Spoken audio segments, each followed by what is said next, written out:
बिहार में 2 चरणों के लिए मतदान हो चुका है और तीसरे चरण के लिए अब प्रचार का दौर जारी है। आज बिहार में कांग्रेस नेता राहुल गांधी ने 2 रैलियां की है। इस दौरान उन्होंने केंद्र की नरेंद्र मोदी सरकार पर हमला बोला है और कहा कि लॉकडाउन में मजदूरों की हजारों किलोमीटर पैदल चलने के लिए मजदूरों को मजबूर किया गया और उनके दिल में मजदूरों के लिए कोई जगह नहीं है। सीधा सीधा प्रधानमंत्री मोदी पर राहुल गांधी ने हमला बोला है और राहुल गांधी ने ईवीएम पर भी सवाल उठाए हैं।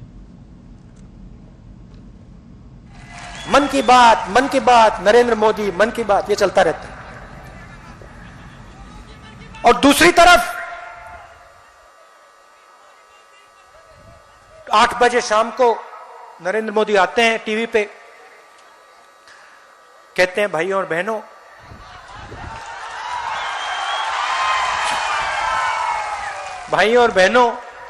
काले धन के खिलाफ लड़ाई है। काले धन के खिलाफ लड़ाई है। 500 रुपए और 1000 रुपए का नोट मैं रद्द कर रहा हूं। बर्बाद कर दिया हम लोग को। यह आपने बिल्कुल सही बात बोली। उन लोगों को नहीं, हम लोगों को। मतलब जो हिंदुस्तान के अरबपति हैं, 2-3 अरबपति, उनको बर्बाद नहीं किया, मगर जो किसान है, मजदूर है, छोटा दुकानदार है, युवा है, उनको बर्बाद किया। और उन्हीं को नरेंद्र मोदी ने लाइन में खड़ा किया था बैंक के सामने, याद होगा आपको। अच्छा बताओ, भूल गए क्या? मतलब घंटों खड़े रहे, बारिश में खड़े रहे, धूप में खड़े रहे, भूल गए? खड़ा किया, आपके जेब में से पैसा निकाला था ना? कितना पैसा डाला आपने बैंक में? हाँ, आपका पैसा आपके जेब में से निकाल के नरेंद्र मोदी ने बैंक में डाला और बैंक से नरेंद्र मोदी ने पैसा निकाल के उन्हीं अरबपतियों का कर्जा माफ कर दिया। तो वहीं तेजस्वी यादव ने नीतीश और केंद्र सरकार पर निशाना साधा है और लॉकडाउन में मजदूरों की अनदेखी करने का उन्होंने आरोप लगाया है। जो है दूसरे राज्य जो जाकर के पलायन कर रहे हैं, खासतौर पे दवाई के लिए, पढ़ाई के लिए और कमाई के लिए। और जिस प्रकार से मजदूरों के साथ व्यवहार मौजूदा सरकारों ने किया, चाहे भारत सरकार हो चाहे बिहार की सरकार हो, वो लोगों को कहीं ना कहीं से जो गुस्सा रहा, जिस रवैये को लेकर के 2 महीने तक उनको लाने की कोई व्यवस्था नहीं की गई। वो आए तो उनको अपराधी बोला गया, उनको ये भी बोला गया कि कोरोना फैलाने का काम करेंगे।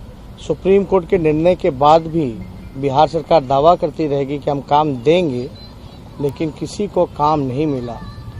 उस वजह से बाढ़ का इलाका भी आप देखिएगा, क्योंकि नेपाल से सटा हुआ इलाका है, बाढ़ हमेशा जो है तबाही मचाता है, तो लोग जो हैं काफी प्रभावित हैं। तो मध्य प्रदेश के मुख्यमंत्री शिवराज सिंह चौहान मध्य प्रदेश उपचुनाव में बम्पर जीत का दावा कर रहे हैं। शिवराज ने कहा है कि प्रदेश में हुए उपचुनाव में सभी 28 सीटों पर जनता ने उत्साह से भाग लिया है। ये हमारे लोकतंत्र की मजबूती है। सभी स्थानों पर बम्पर वोटिंग हुई है और जितनी बम्पर वोटिंग हुई है उतनी ही बम्पर भाजपा की जीत भी होगी। 28 उपचुनाव में जनता ने उत्साहपूर्वक बढ़ चढ़कर भाग लिया है। बम्पर वोटिंग हुई है। जनता ने लोकतंत्र में विश्वास व्यक्त करते हुए मतदान को अपना पवित्र कर्तव्य माना है।